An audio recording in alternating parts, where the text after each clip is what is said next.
A Hell's Angel fought off a dangerous stranger to save a lonely girl. The truth left everyone speechless. The road stretched out flat and empty, cutting through fields that had gone gold and brown with the last days of summer. Ethan Cole rode alone, the way he liked it best. His black motorcycle hummed steady beneath him, the engine sound the only thing keeping his mind from wandering too far into places he did not want to go.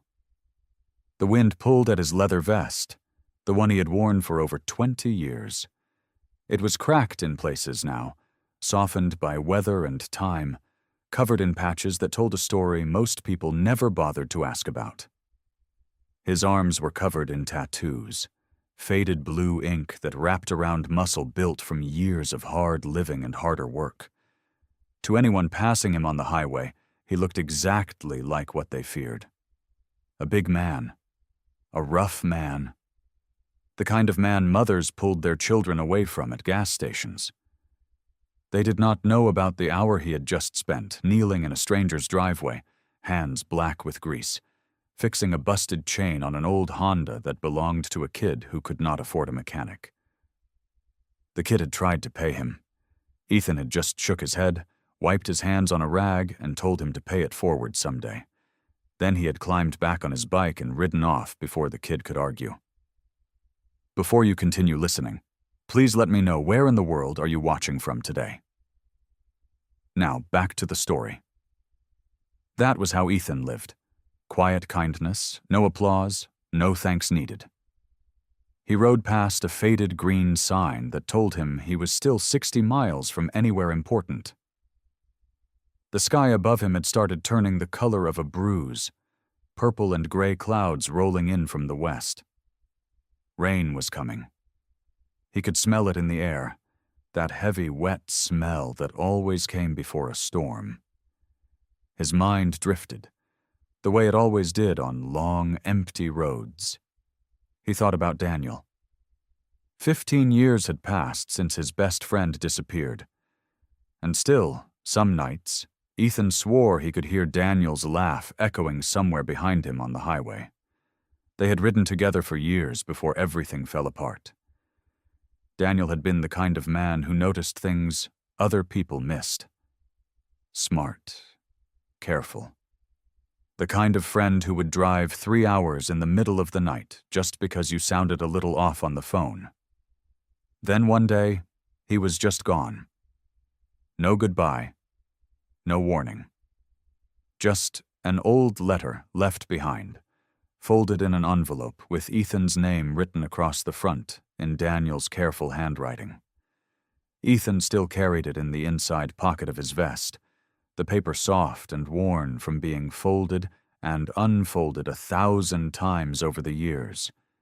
He knew the words by heart. If my daughter ever needs someone, please be the person I promised you would be. Ethan had read that sentence more times than he could count, and it still did not make sense. Daniel had a daughter? He had never mentioned a child. Never once.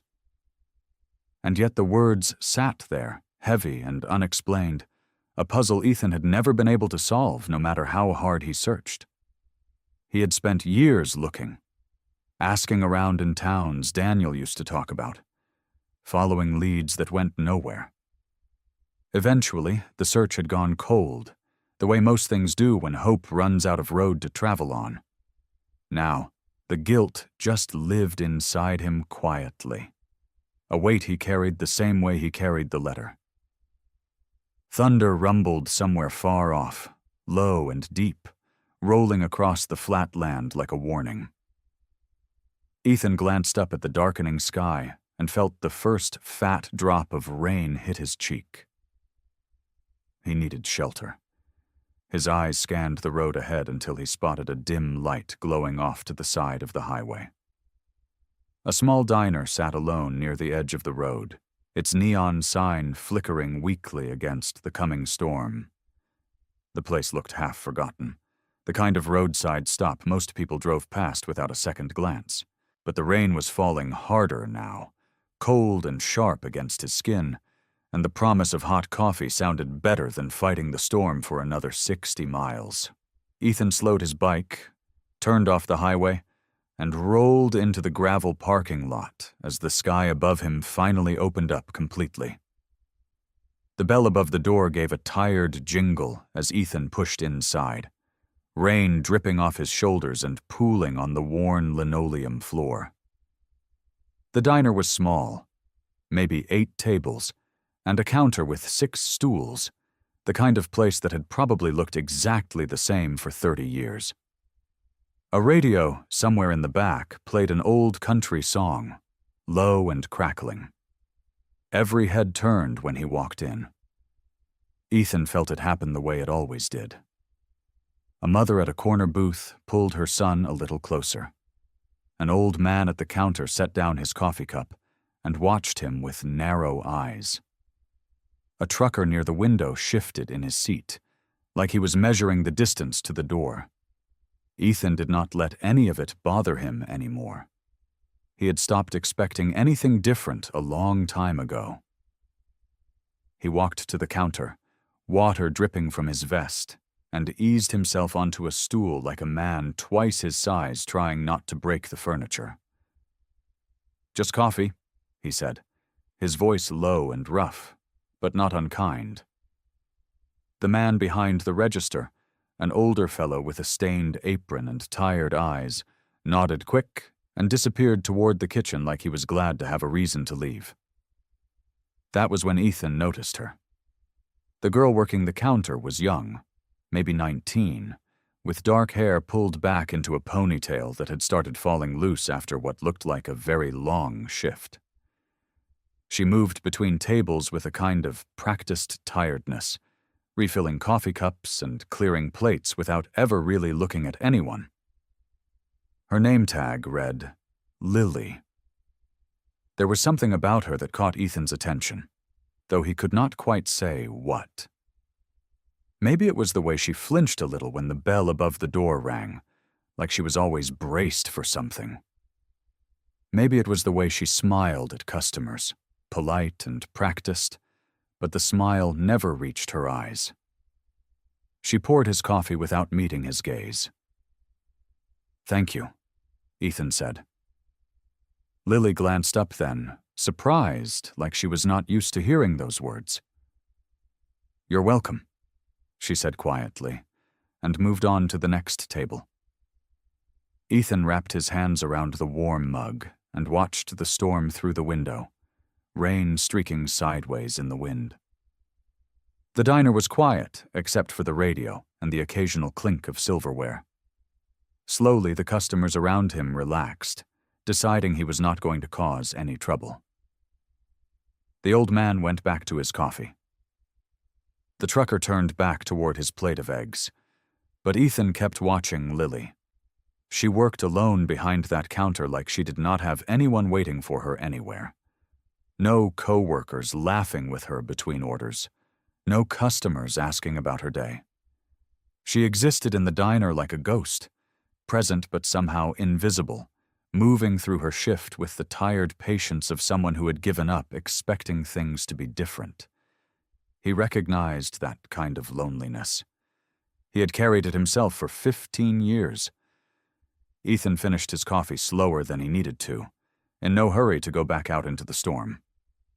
He watched Lily wipe down the counter, stack a few clean mugs, check the clock on the wall like she was counting down the minutes until her shift ended.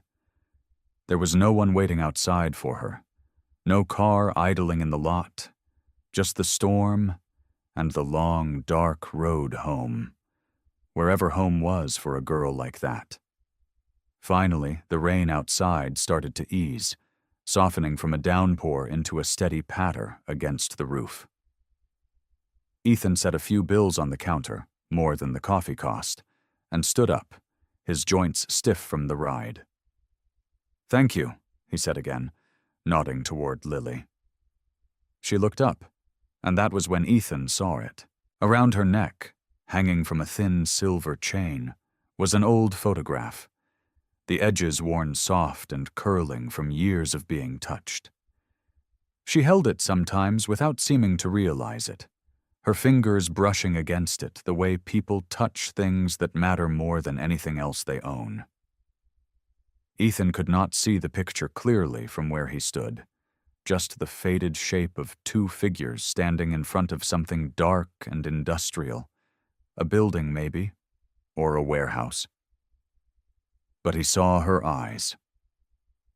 Behind the tired smile, behind the practiced politeness she gave every customer who walked through that door, there was a deep and quiet sadness, the kind that came from carrying something alone for far too long. Ethan had almost reached the door when the bell jingled again, and a man walked in shaking rain off a leather jacket that looked too expensive for a place like this. He was younger than Ethan, maybe 30, with slicked back hair and the kind of smile that came too easy. He carried himself with a swagger that did not fit the quiet diner, like he owned every room he walked into.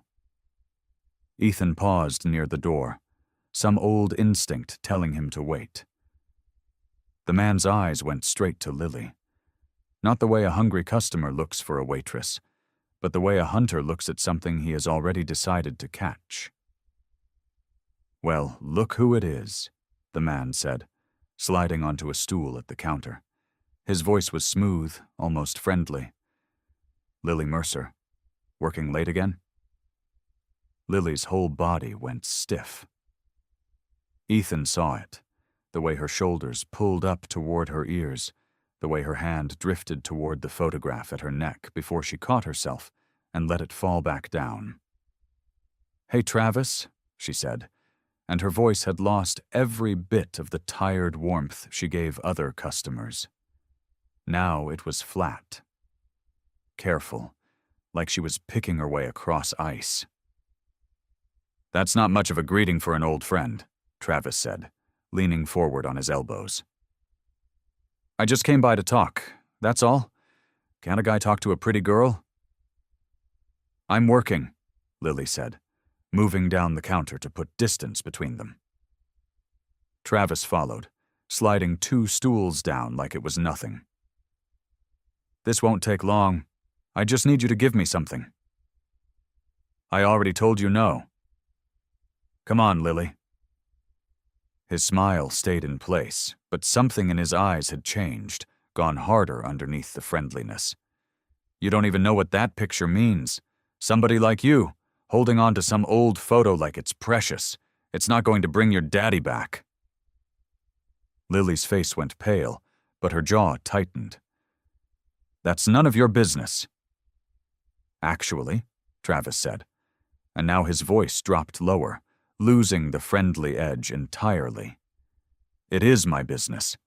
So why don't you just hand it over, and we can both go on with our night?" "No." He reached across the counter then, fast, his hand closing around her wrist. "Lily," he said, and his voice had gone cold now, all pretense gone. "I'm not asking again." The old man at the counter set down his coffee, eyes wide, but did not move. The trucker by the window looked away fast, suddenly very interested in his eggs. Nobody in that diner moved to help her. Nobody said a word. Lily tried to pull her arm back, but Travis held tight, his fingers digging into her skin hard enough that Ethan saw her wince.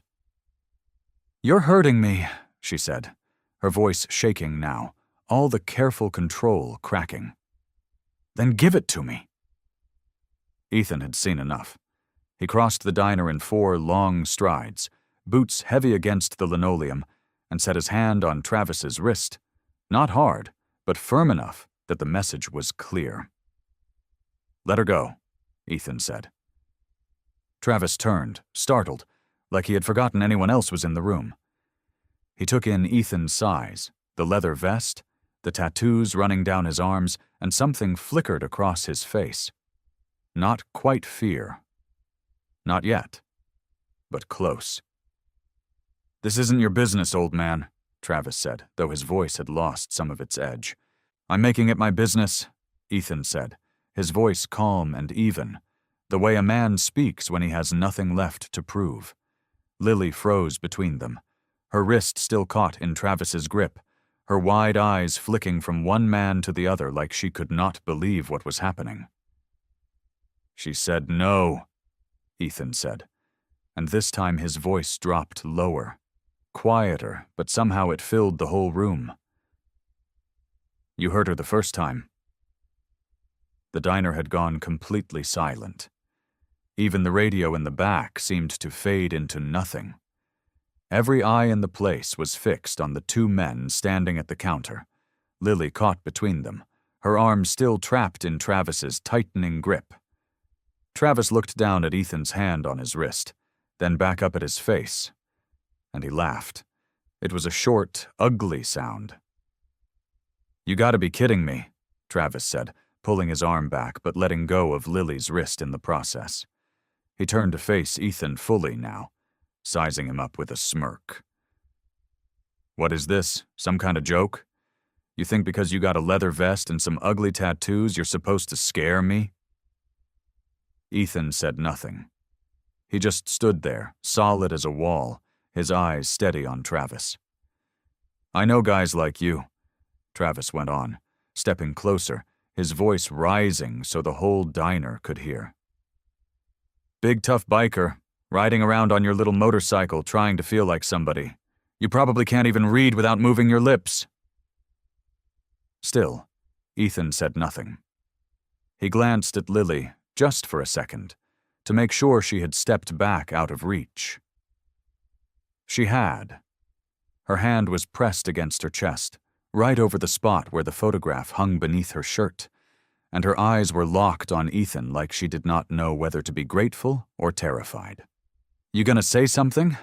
Travis asked, close enough now that Ethan could smell cheap cologne and something sour underneath it. "Or are you just gonna stand there looking stupid?" "I already said what needed saying," Ethan replied, his voice quiet. "Leave her alone. Get in your car. Drive away. Nobody has to make this into something bigger." "Or what?" Travis's smile had turned into something meaner now, something that did not reach his eyes at all. "You gonna hit me, old man? Go ahead. Give me a reason." Ethan did not move. He had been in enough fights in his life to know that the ones who talked the most were usually trying to convince themselves as much as anyone else. He had nothing to prove to a man like Travis. But Travis did not wait for an answer. His fist came fast, aimed straight at Ethan's jaw. Ethan turned his head just enough that the punch grazed past him, more air than impact, and before Travis could pull back for another swing, Ethan's hand closed around his wrist again. This time hard, this time meaning it. He twisted, not violently, just enough to turn Travis sideways and bend him forward over the counter stool. Travis grunted, off balance, his other arm flailing for something to grab onto. "You don't want to do this," Ethan said, his voice still calm, still even, like he was talking about the weather. Travis tried to throw an elbow back, but Ethan saw it coming and stepped aside, keeping the grip on his wrist tight. He used Travis's own momentum to spin him fully around, then pushed him back against the counter, pinning him there with one arm across his chest. Not choking, not hurting, just holding him still, the way a man might hold down a struggling animal that did not know it was about to be helped instead of hurt. "This is your last chance," Ethan said. "Walk out that door. Don't come back." Travis struggled for a moment longer, his face red, his breath coming fast. Then something in him gave out, some spark of fight draining away when he realized he could not move an inch against Ethan's hold. "Fine," Travis spat. "Fine. Let go of me." Ethan released him slowly, watching close in case Travis tried anything else. But Travis just straightened his jacket, glaring, and backed toward the door, rubbing his wrist. "This isn't over," Travis said, pointing a finger at Lily. "You hear me? This isn't over." He shoved the door open hard enough that the bell above it clattered against the glass. And then he was gone. his tires screeching against the wet pavement outside. The diner stayed silent for a long moment. Then the old man at the counter let out a breath he had been holding, and the trucker by the window turned back around, like he had suddenly remembered how to move. "Did you see that?" the trucker said to nobody in particular. "That biker he didn't even hurt him. He could have broken every bone in that kid's hand, and he just held him there." The waitress behind the counter, the older woman who had been refilling coffee cups all night, was staring at Ethan with an expression that had changed completely from the wary look she gave him when he first walked in. "I thought," she started, then stopped, shaking her head slowly. "I thought you were trouble. The second you walked in here, I thought, there's trouble." Ethan said nothing. He turned to check on Lily instead, who was still standing frozen by the counter, her wrist red where Travis had grabbed her, her eyes wide and shining with something that looked like disbelief. "You okay?" Ethan asked, his voice gentle now, nothing like the flat calm he had used on Travis. Lily nodded, but her hands were shaking. She wrapped her arms around herself and looked at the door, like she expected Travis to come crashing back through it any second. "He's gone," Ethan said. "For now, anyway." "For now," Lily repeated softly. She looked down at her wrist, rubbing the red mark Travis had left there. "He'll come back. He always comes back." Ethan frowned. "This isn't the first time?" Lily did not answer right away. The older waitress came over with a glass of water and set it down in front of Lily on the counter, patting her shoulder before stepping away to give them some space. Lily wrapped both hands around the glass but did not drink from it.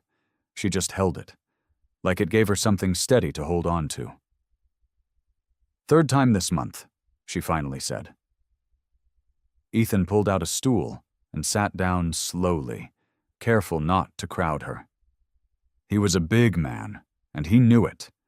And after what she had just been through, the last thing she needed was somebody else looming over her. "What does he want?" Ethan asked. "Because that wasn't about you turning him down for a date. That man wasn't looking for a girlfriend." Lily let out a small, humorless laugh. "No, he's not interested in me. Not like that." "Then what?" She hesitated, glancing around the diner like she was checking who might be listening. The trucker had gone back to his coffee, and the old man at the counter was reading his newspaper again, pretending none of it had happened. Still, Lily lowered her voice. "He wants something I carry with me," she said. "A photograph." Ethan's eyebrows drew together. "A photograph?" Lily reached up with one hand and touched the front of her shirt, right over her chest, where Ethan had noticed her hand pressed earlier during the confrontation. There was something underneath the fabric there, a small shape hanging from a chain around her neck. "It's old," she said. "Torn at the edges. I keep it close because it's the only thing I have left of—" She stopped, swallowing hard, and did not finish the sentence. "Of who?" Ethan asked, though something in his chest had already gone tight, like his body knew before his mind caught up. "My father," Lily said quietly. "He's been gone a long time. I don't even really remember him. I was little, but my mom kept this photograph, and when I got older she gave it to me, and I never take it off." Her fingers curled around the shape under her shirt, protective, like she thought someone might reach out and snatch it right there in the diner. "That man, Travis, he's been trying to get it from me for weeks, following me, waiting outside when I get off shift. Tonight he finally just grabbed me." "Why would anyone want an old photograph that bad?" Ethan asked. "What's in it?" Lily shook her head slowly. "I don't fully know. It's just a picture of my dad and some other man, standing outside a building. Nothing special, as far as I can tell. But somebody clearly thinks it matters. Somebody thinks it matters enough to send a man like that after a 19-year-old waitress 3 times in 1 month." Ethan sat there for a moment, turning it over in his mind. Something about all of this felt wrong in a way that went beyond a random creep harassing a young woman at work. Wrong in a way that reminded him of things he had buried a long time ago, things he did not like digging back up. "What's your name?" he asked. "Your full name." Lily looked at him, a little surprised by the question, but she answered anyway. "Lily," she said. "Lily Mercer." The glass of water nearly slipped out of Ethan's hand. Mercer. He stared at her, really stared, like he was seeing her face for the first time, searching it for something he had not let himself look for in 15 years. "Mercer," he repeated, his voice barely above a whisper. "Your father," Ethan said slowly. "What was his name? His first name?" "Daniel." Lily's fingers were still wrapped around the shape under her shirt. "Daniel Mercer, why? You look like you've seen a ghost." Ethan did not answer right away. He set the glass of water down on the counter, careful, like his hands did not trust themselves to hold anything right now. The diner around him seemed to go quiet, the hum of the old refrigerator, the drip of the coffee machine, the low murmur of the trucker's radio, all of it fading into the background like someone had turned the volume down on the whole world. "Tell me about him," Ethan said. "Everything you know, please." Lily studied his face, confused but willing. Maybe it was the gentleness in his voice, or maybe she was just tired of carrying the story alone. Either way, she started talking. "He left when I was 4, she said. "I don't remember much. Just little pieces. A blue jacket he used to wear. The sound of his laugh, maybe, though I'm not even sure if that's real or if I just imagined it from looking at pictures too many times." She took a breath, steadying herself. "My mom never told me he died. She always said he left. Just walked away one day and never came back. No goodbye, no explanation. She raised me on her own after that. We didn't have much, but she never let me think it was my fault." Lily's eyes dropped to the counter. "She kept one photograph of him. Said it was the only thing worth keeping. When I turned 16, she gave it to me and told me to hold on to it. Said someday I might need it." Ethan's chest felt tight, like something old and buried was clawing its way back to the surface after 15 long years underground. "Lily," he said, his voice rough. "I knew your father." Her head snapped up. "What?" "Daniel Mercer was my best friend," Ethan said. "Before he disappeared, we rode together, worked together. He was like a brother to me." He reached into the inside pocket of his leather vest, the one place he never let anyone look, and pulled out a folded piece of paper so old and worn it looked like it might fall apart in his hands.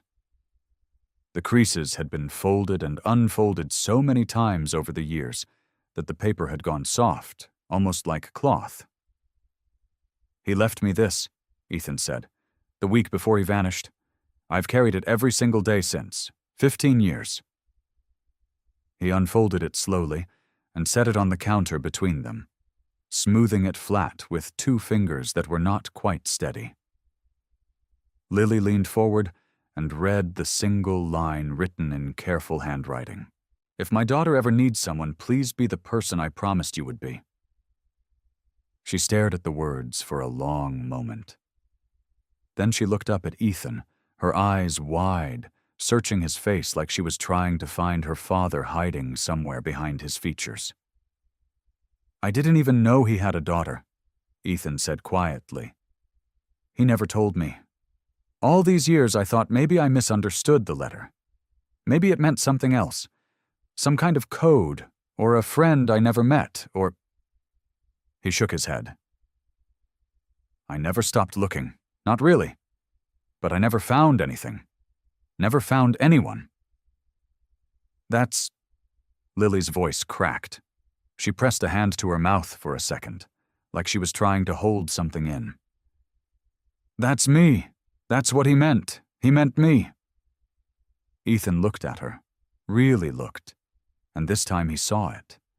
The shape of her eyes, the stubborn set of her jaw, the way she tilted her head slightly to the left when she was thinking hard about something. All of it was Daniel. All of it had been sitting right in front of him the whole night, and he had not seen it until now.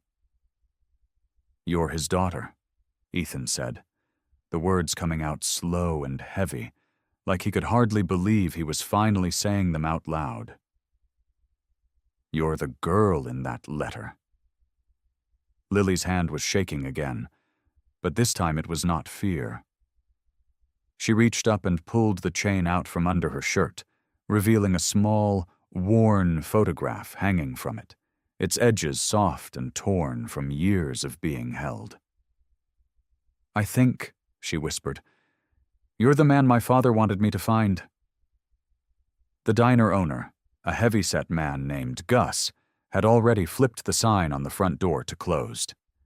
He gave Ethan one long look, the kind that said he knew this was not his business, and then disappeared into the back kitchen without a word. That left just the two of them, sitting across from each other in a booth by the window, the rain still tapping soft against the glass. Lily held the photograph in both hands like it might slip away if she loosened her grip even a little.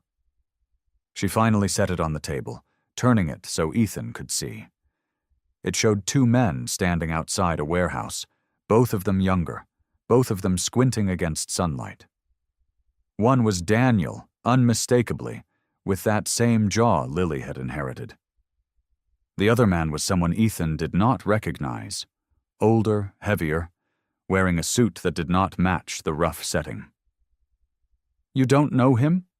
Lily asked, tapping the stranger in the photo. Ethan shook his head slowly. "No, but I know that warehouse.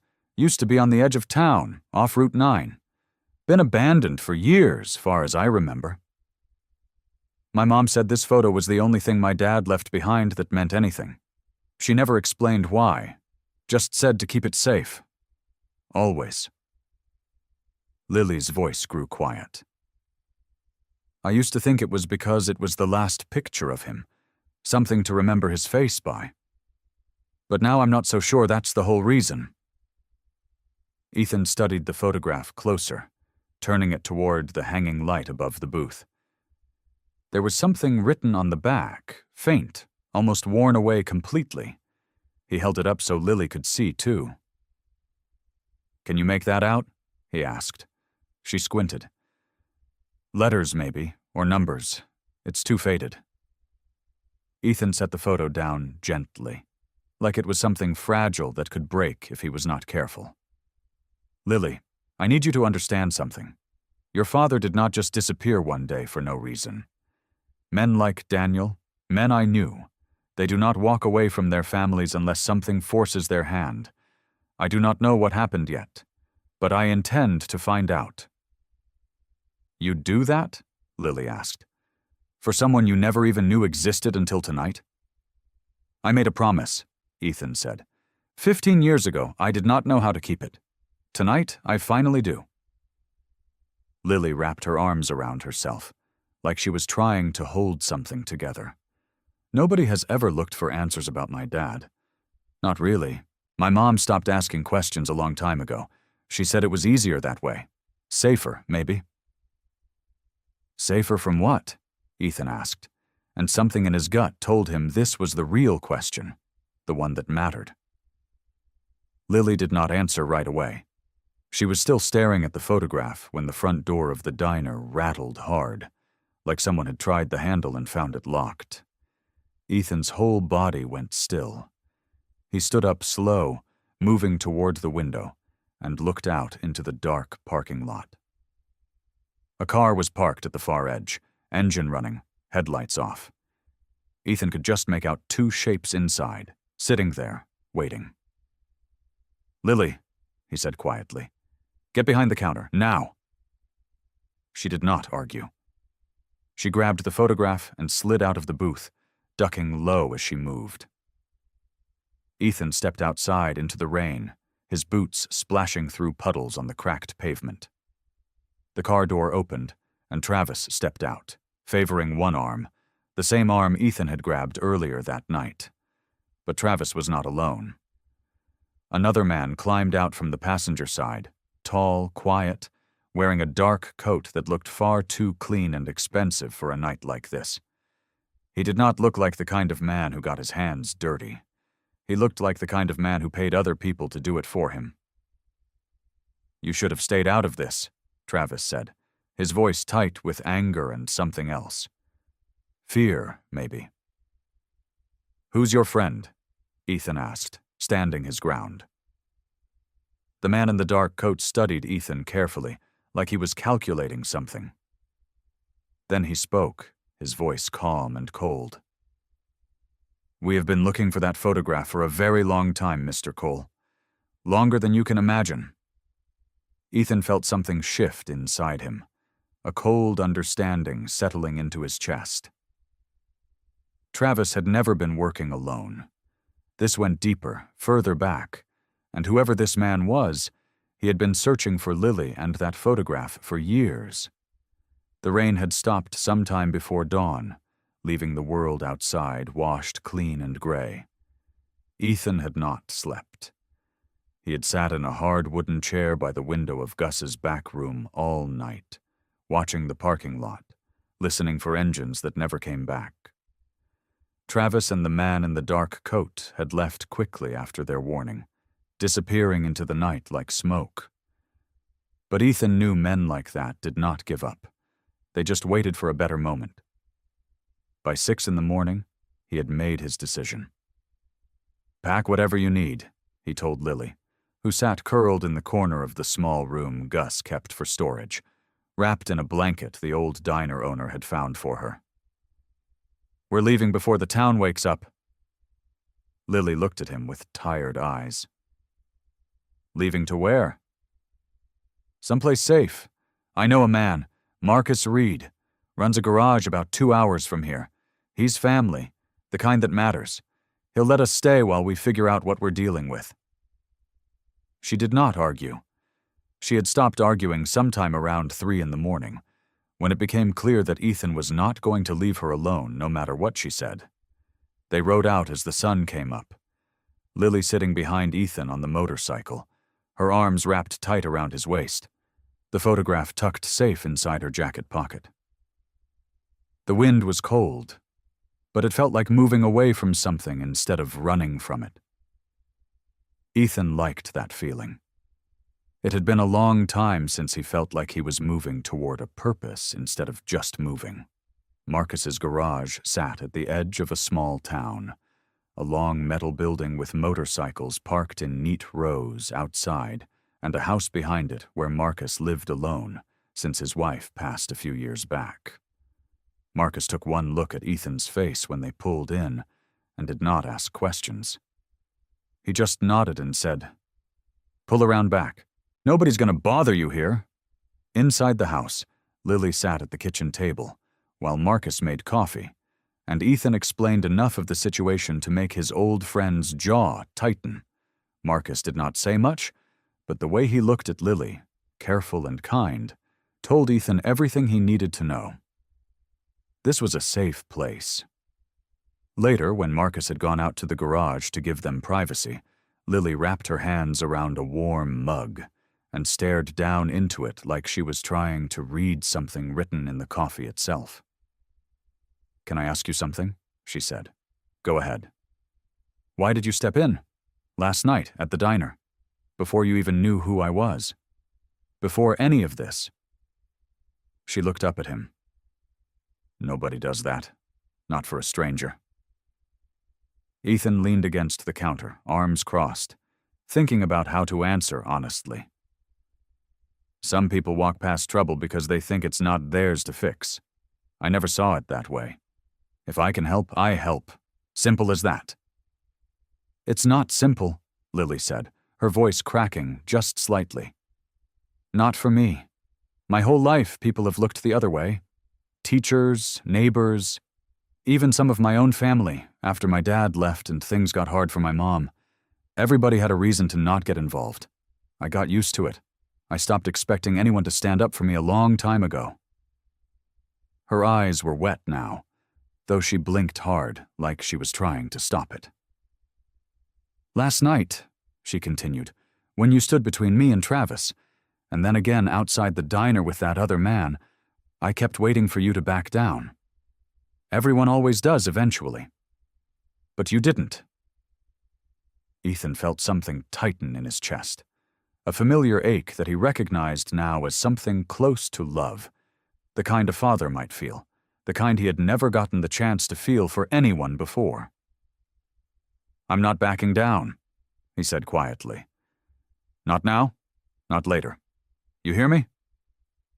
Lily nodded, wiping her eyes with the back of her hand. Ethan crossed the kitchen and knelt slightly so he was eye level with her. 15 years ago, I made a promise to your father that I did not know how to keep. I'm not making that mistake twice. Whatever this is, whoever these men are, you are not facing it alone, not anymore. That's a promise, Lily. And I keep my promises. Marcus's garage had an old office in the back, a cramped little room with a metal desk and a filing cabinet that smelled like motor oil and dust. Ethan pulled a cardboard box down from a high shelf. He had carried it with him for 15 years, moving it from apartment to apartment, never opening it, never able to make himself throw it away either. What's in there? Lily asked, standing in the doorway. Everything I kept from your dad, Ethan said. Letters, photos, a few things from the old club days. He set the box on the desk and lifted the lid. Dust rose into the morning light coming through the small window. Lily stepped closer, her hands trembling just slightly as she looked inside. There were photographs, curled at the edges, showing two young men standing beside motorcycles. One of them was clearly Ethan, younger, leaner, with fewer lines on his face but the same steady eyes. The other man had a warm smile, and kind eyes that Lily recognized instantly from the one photograph she had carried her whole life. That's him, she whispered. That's my dad. Yeah, Ethan said softly. That's Daniel. He picked up one of the photographs and looked at it for a long moment before speaking again. Your dad was the best man I ever knew, Ethan said. Not because he was tough, though he could hold his own. It was because he cared. Really cared. About people. About doing right, even when it cost him something. Lily sat down slowly in the old chair by the desk, pulling the box closer. Tell me about him, she said. Please, I don't have real memories. Just a photograph and a lot of questions. Ethan pulled up a stool and sat across from her. He was quiet for a moment, gathering his thoughts like a man picking up scattered pieces of something broken. There was this kid, Ethan finally said. Back when we were both new to the club. Kid couldn't have been older than 16. Got jumped outside a gas station by 3 grown men looking to steal his bike. Daniel saw it happening from across the street. Didn't hesitate. Ran straight into it, no weapon, nothing but his own 2 hands. Was he hurt? Bad enough. Cracked rib, black eye that lasted 2 weeks. But he got that kid out safe. Walked him home himself, made sure his family knew he was okay. Ethan shook his head, smiling faintly at the memory. I asked him afterward why he didn't wait for backup. You know what he said? Lily shook her head. He said, Some things can't wait, Ethan. You wait too long and it's not a rescue anymore. It's a regret. Lily's eyes filled with tears again, but she did not look away. He was always like that, Ethan continued. Protecting people who couldn't protect themselves. He never wanted credit for it. Never wanted anybody to make a big deal out of it. He just believed it was the right thing to do, so he did it.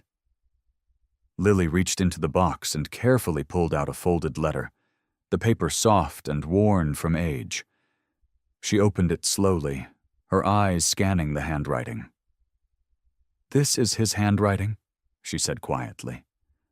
I remember it. Mom kept a birthday card he wrote before he left. I used to trace the letters with my finger when I was little. Ethan watched her read, saying nothing, letting her have the moment. He talks about you in here, Lily said, looking up. He says you're the only person he trusts to do what's right, no matter what. Your dad and I made a lot of promises to each other over the years, Ethan said. Most friends do, but he made sure I understood that if anything ever happened to him, I was the one he wanted looking out for you. He didn't trust that job to just anybody. Lily looked back down at the letter, reading it again, her fingers tracing the same words Ethan had once read himself, all those years ago, before Daniel disappeared and left nothing behind but questions and a promise Ethan had spent 15 years trying to understand. He trusted you completely, she said softly, almost to herself. Even before I existed, he already believed you'd be the one to keep me safe. Lily folded the letter carefully and placed it back in the box, but her mind had already moved somewhere else. We need to find out who Travis really is, she said. Not just some guy who scares waitresses at diners. Someone sent him after me. Someone wants that photograph. Ethan nodded slowly. He had been thinking the same thing since the night at the diner, turning it over in his mind like a wrench that would not fit the bolt. Marcus, he called out toward the front of the garage. Come take a look at something. Marcus Reed walked in, wiping grease from his hands with a rag, his gray beard catching the morning light. He had known Ethan for over 20 years, long enough to trust his instincts without asking too many questions first. What do you need? Marcus asked. A name, Ethan said. Travis Hale. Ring any bells? Marcus thought for a moment. Then his face changed, a flicker of recognition crossing his features. Yeah, actually. Small time. Used to run errands for bigger guys around town. Guy with no real backbone of his own, just borrows it from whoever is paying him. Who's paying him now? Lily asked. Marcus shrugged. Word on the street is he's been seen around Richard Voss's properties. That name mean anything to you two? Ethan felt something cold settle in his chest. He looked at Lily, and he could see the same recognition dawning on her face.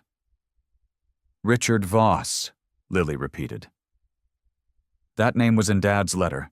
Not directly, but there was a mention of a business deal gone wrong. Something about a man who didn't like being questioned. Ethan pulled the box closer again, digging past the photographs until his fingers found another folded paper near the bottom, one he had never fully read before, because the handwriting had been harder to make out in the dim light of old apartments. This time, in the better light of Marcus's office, the words became clearer. Listen to this, Ethan said, his voice low. He read aloud. Richard Voss thinks money can bury anything. He thinks people like me will look the other way because it's easier. But I found the files. I found what he did to those families, how he took their homes, how he lied about the contracts. I can't unsee it now. Lily's hands trembled as she listened. He was investigating him. My dad was investigating Richard Voss. 15 years ago, Ethan said, setting the paper down gently. Right before he disappeared. The room went quiet, except for the hum of an old refrigerator in the corner and the distant sound of traffic outside. Marcus leaned against the door frame, his arms crossed, his expression grave. Voss is not just some rich guy with a big house, Marcus said. He's got connections, lawyers, police contacts, people who owe him favors all over the county. If Daniel found something on him back then, something real, that's not the kind of thing a man like Voss lets go quiet. Lily stood up from the chair, pacing slowly across the small office. Her mind raced through everything she knew, piecing it together like a puzzle finally finding its shape. The photograph, she said suddenly, the one I've carried my whole life. My dad standing next to another man outside a warehouse. What if that wasn't just some random picture? What if that warehouse is connected to Voss? Ethan looked at the old photograph again, the one Lily always wore around her neck, and something about the background suddenly seemed less like scenery and more like evidence. A building, a location, a clue waiting 15 years to be understood. Your dad didn't just disappear because he got scared, Ethan said slowly, the pieces settling into place in his mind. He disappeared because he found something dangerous, something Voss did not want anyone to see. Lily's eyes filled with a mixture of fear and something else, something that looked almost like hope. He didn't run away from us, she said quietly. He ran to protect us. Ethan looked at her, seeing the resemblance to Daniel stronger now than ever, the same determination burning behind her eyes. We need to find out exactly what he uncovered, Ethan said, and we need to figure out if Voss still thinks that evidence is out there somewhere, waiting to be found.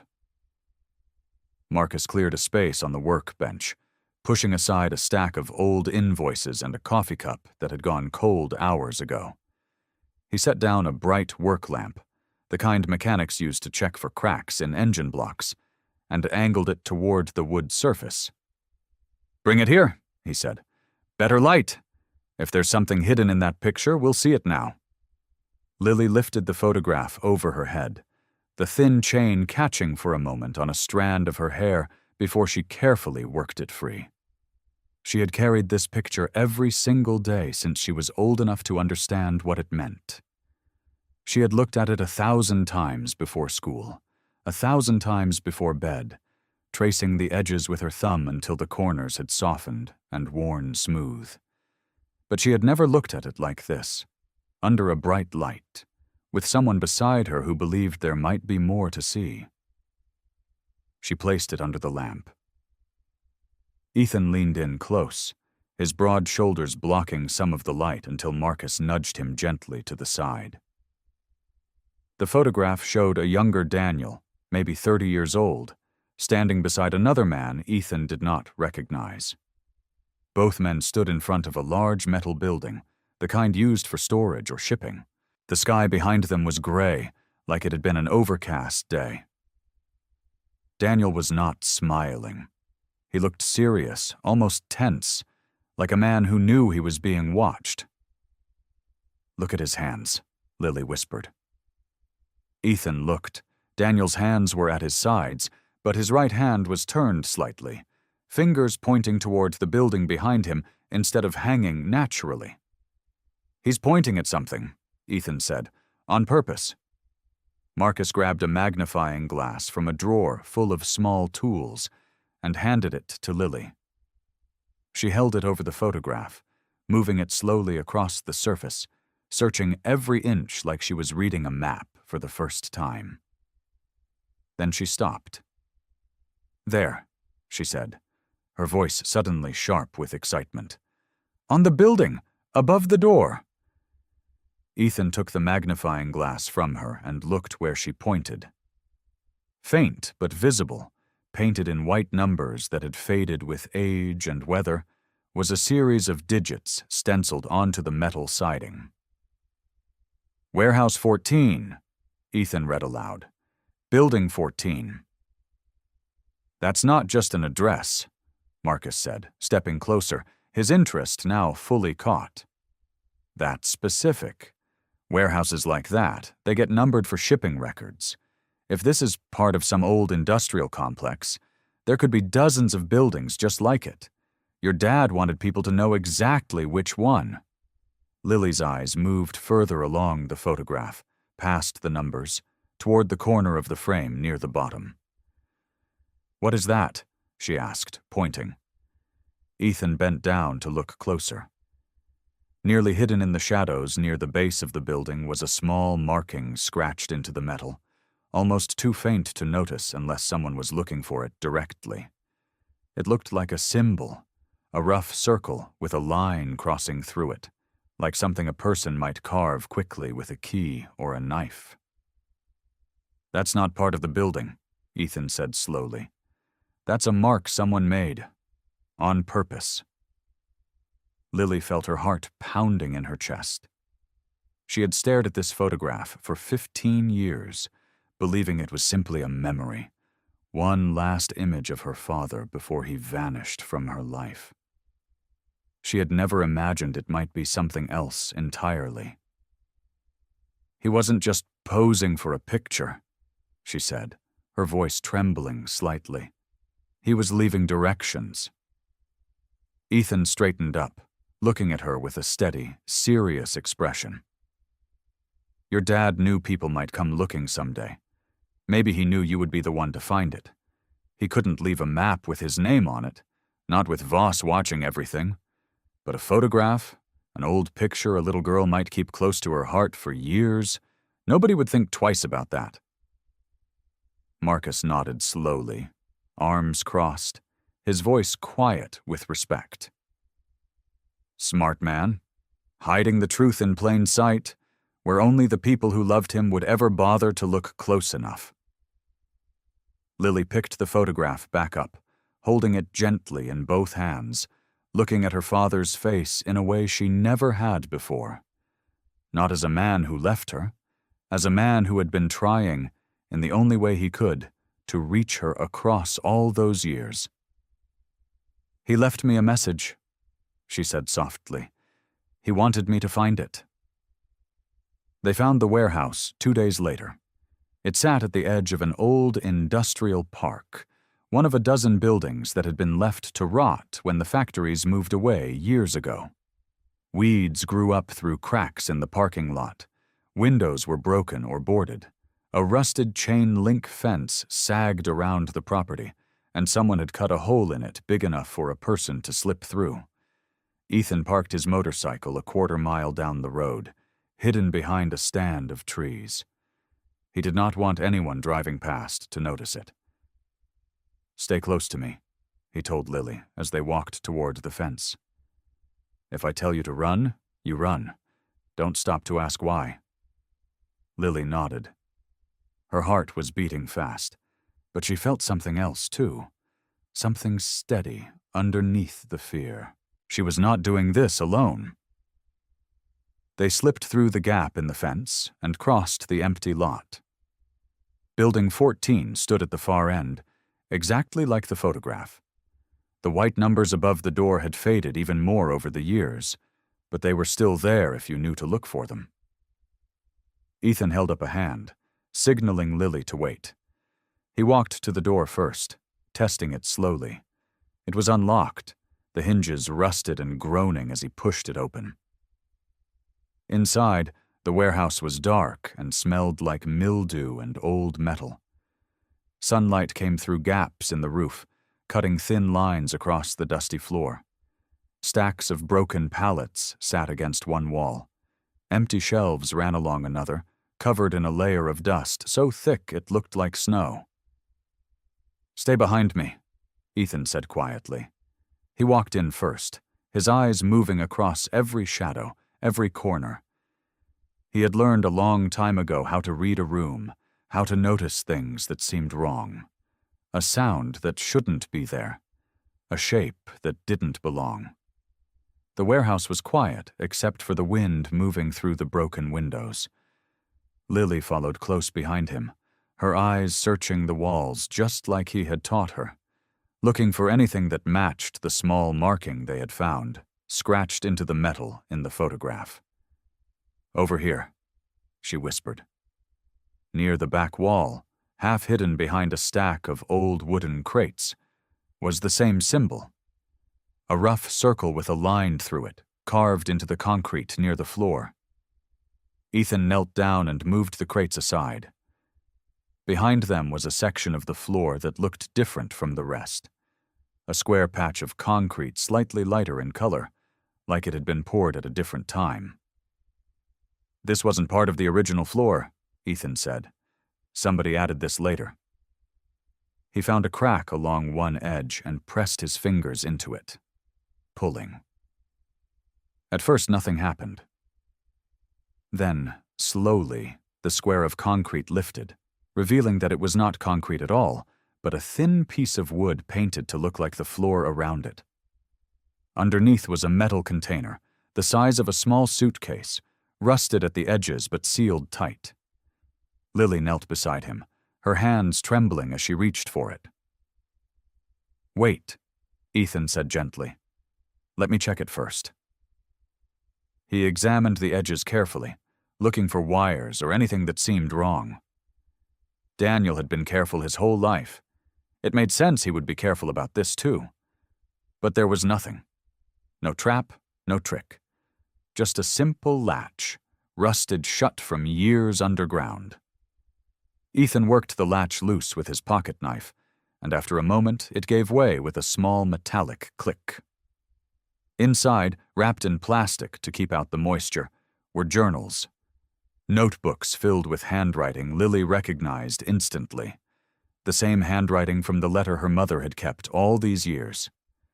Beneath the journals were folders stuffed with documents, photographs, and papers covered in numbers and names. Lily lifted one of the journals out with both hands, holding it like it might disappear if she wasn't careful. She opened it to the first page. Her father's voice, written in ink, filled the paper. "If you are reading this, it means someone finally found the courage to look." Lily's eyes filled with tears as she looked up at Ethan. "He knew," she whispered. "He knew someone would come." "He knew someone would come," Lily whispered again, like saying it twice might make it more true. Ethan sat down on an old crate beside her, the wood creaking under his weight. He did not rush her. He let her hold the journal, let her turn the pages at her own speed, even though every part of him wanted to grab it and read every word at once. "Take your time," he said. "We're not going anywhere." Lily wiped her eyes with the back of her hand and kept reading. The next page was dated. She did the math in her head. It was written only a few weeks after her father vanished. "I am alive," the entry began. "I need to write that down first, because if anyone ever finds this, they need to know that much.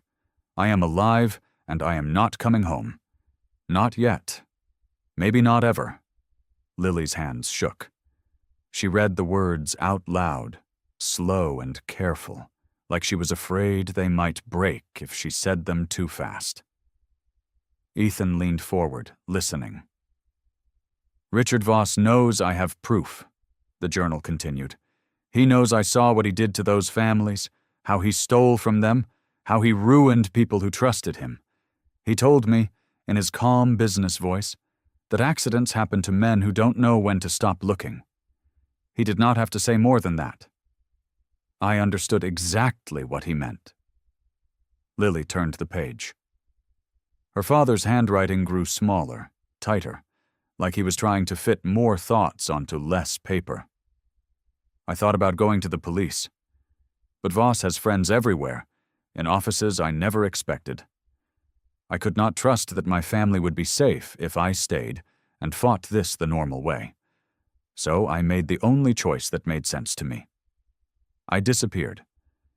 If Voss believes I am gone, maybe he leaves my wife and my daughter alone. Maybe Lily grows up safe, even if she grows up without me." Lily stopped reading. Her breath came out shaky and uneven. "He left because of me," she said quietly. "He left to protect you," Ethan corrected, gentle but firm. "There's a difference." Lily kept reading, flipping through page after page. Some entries were only a few lines. Others filled entire pages, Daniel writing about towns he passed through, jobs he took under fake names, nights he spent awake wondering if he was making the right choice or the biggest mistake of his life. One entry near the middle of the journal stopped Lily completely. "Today is Lily's birthday. She is turning 7. I stood outside her school today, far enough away that she would not recognize me, close enough that I could see her laughing with her friends at recess. She looked happy. She looked safe. That is enough. It has to be enough." Lily's hands went still. "He watched me," she said. Her voice cracked in the middle of the sentence. From far away. He watched me, and he didn't even come say hello. He was scared, Ethan said. Scared that if Voss's people ever noticed him near you, it would put you in danger. I didn't know, Lily said, her voice rising now, thick with emotion. All those years I thought he just didn't care. I thought he forgot about me. I used to lay in bed and wonder what was so wrong with me that my own father didn't want to know me. Ethan's chest tightened. He wanted to reach out, but he waited, letting her keep talking. I missed him at my graduation, Lily said. I missed him every single birthday, every Christmas, every time something good happened and I wanted to tell someone, and there was nobody there to tell. Her voice broke completely now. He was alive this whole time. He was alive, and he chose to stay away. The tears came fast after that, the kind that had been building for 15 years, finally breaking free all at once. Lily pressed the journal against her chest and folded forward, her whole body shaking with the weight of it. He loved me, she cried, the words tangled up with sobs. He loved me the whole time, and I still didn't get to have him. He was right there, watching me grow up from far away, and I never even knew he existed anymore. I lost my whole childhood with him, and nobody can give that back to me. Nobody. Ethan finally moved closer, sitting beside her in the dust and silence of the old warehouse, saying nothing, simply staying close while she cried for everything she had lost and everything she was only now beginning to understand. The warehouse stayed quiet, except for the sound of Lily's crying and the distant drip of water somewhere in the rafters above them. Ethan did not speak right away. He let her cry until the worst of it passed, until her breathing slowed and her shoulders stopped shaking so hard. I know it doesn't feel like enough, Ethan finally said, knowing why he left. It doesn't fix the birthdays he missed. Lily lifted her head. Her eyes were red and swollen, her cheeks wet. Then what good is knowing why? Ethan thought about the question carefully before he answered. He was not a man who liked giving easy answers to hard questions. He had learned a long time ago that people did not need comfort that was not true. They needed the truth, even when it hurt. It doesn't erase the pain, he said. Nothing can do that. Not even him standing in front of you saying sorry 1,000 times. But understanding why someone did something terrible, that can change how you carry the hurt. Right now you're carrying it like he didn't love you. That's a heavy thing to carry, Lily. The heaviest thing there is. Lily wiped her face with her sleeve. And now you know he loved you so much he was willing to disappear from your whole life to keep you safe. That's still a loss. That's still 15 years you can't get back. But it's a different kind of hurt than thinking your own father didn't want you. Lily looked down at the journal in her lap, tracing her finger along the edge of the worn cover. I spent so long being angry at a person who I thought didn't care. Now I don't even know who to be angry at. You can be angry at him and still know he loved you, Ethan said. Those two things aren't opposites. You can hold both at the same time. How? Lily asked, her voice small. How do you hold both without it tearing you apart? Ethan was quiet for a moment. He thought about Daniel, about the years he spent wondering if his best friend was dead in a ditch somewhere. Or worse, wondering if Daniel had simply decided their friendship was not worth keeping. He thought about how much anger he had carried too, how it had sat in his chest like a stone for 15 years. You don't do it all at once, Ethan said. You do it a little at a time. Some days the anger wins, some days the understanding wins. Eventually, if you're lucky, they learn to sit together without fighting so much. Lily let out a breath that was half a laugh, half a sob. That sounds exhausting. It is, Ethan admitted. But it's better than carrying just the anger alone. Trust me on that one." Lily closed the journal slowly, running her hand over the cover one more time, like she was trying to memorize the feel of it. She stared at nothing for a long moment, her jaw tight, her eyes distant like she was somewhere else entirely. Then something shifted in her expression. Ethan watched it happen, the way her sadness slowly hardened into something more determined. "I want to find him," Lily said suddenly. Ethan turned to look at her fully. "What?" "My father," Lily said, her voice stronger now than it had been all night. "I want to find him. I don't want to just read about his life in a journal. I don't want secondhand explanations written in the dark by a man who was scared and alone. I want to hear it from him. I want to look him in the eyes and ask him why. I want to hear him say it to my face." "Lily," Ethan said carefully, "we don't even know if he's still alive. This journal is 15 years old." "I know that," Lily said, "but I have to try. I can't spend the rest of my life reading his handwriting and guessing what he would say if he were standing in front of me. I need the real thing. I need to know if he's out there somewhere, still watching me from far away, still too scared to come home." She looked up at Ethan, her eyes fierce despite the tears still drying on her cheeks. "Will you help me find him?" Ethan looked at her for a long moment. Then he nodded once. "Yeah," he said. "I'll help you."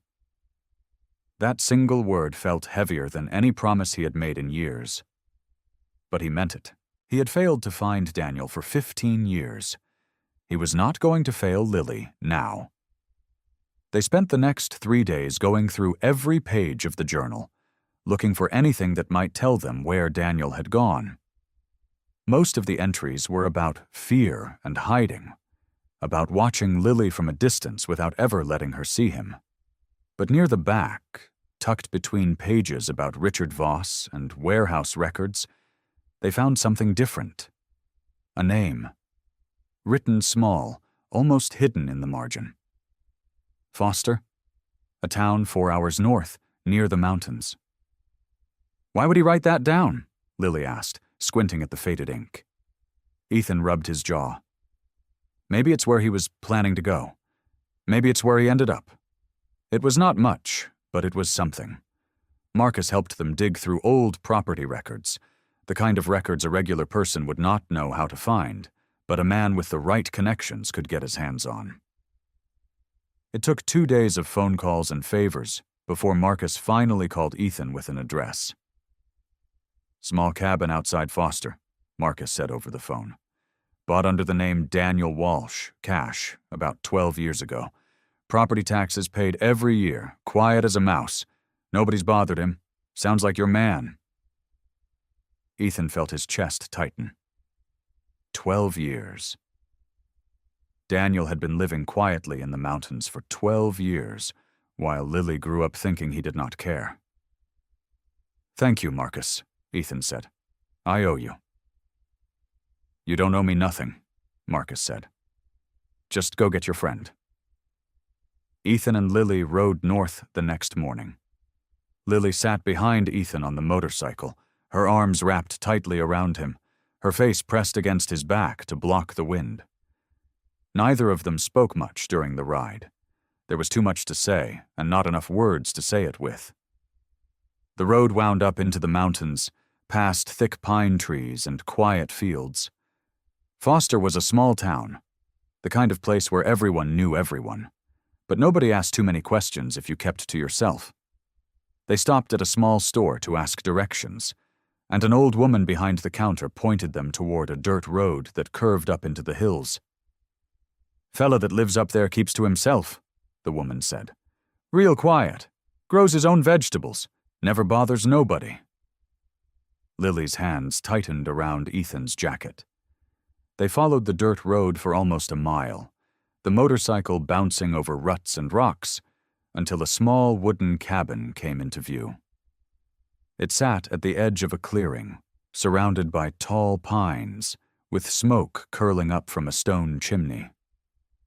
A small garden grew beside the porch, rows of tomatoes and beans neatly tended. An old truck sat parked out front, its paint faded from years of sun. It looked like the kind of place a man would go to disappear from the whole world.